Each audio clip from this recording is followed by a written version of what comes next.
नमस्कार, एडी मराठी न्यूजमध्ये तुमचं स्वागत आहे। एकदाच सांगतो, दम द्यायचं बंद करा।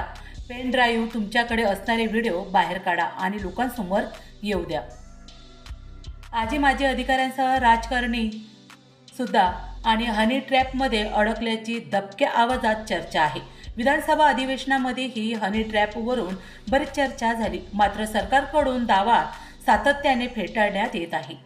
दुसरीकडे या शिवसेना खासदार संजय राऊत यांनी सुद्धा 4 मंत्री ट्रॅपमध्ये अडकले असल्याचा गंभीर आरोप आहे।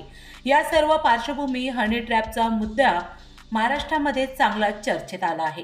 काँग्रेस नेते नाना पटोले यांनी सुद्धा पेन ड्राईव्ह असल्याचे सांगत सरकारची झोप उडली आहे।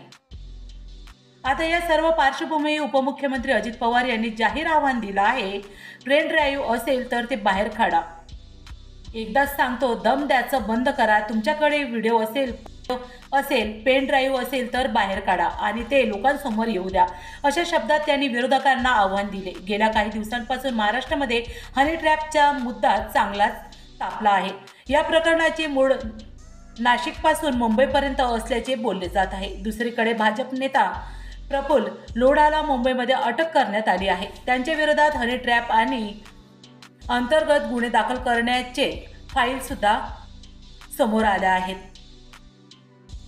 हर्षल पाटलांच्या आत्महत्येत अजित पवार यांनी भाष्य करताना सांगितले की मला यादी द्या, कुणाची बिले दिले नाहीत, बिले देण्याची प्रक्रिया आहे। आज सकाळी आमची एक बैठक झाली आहे।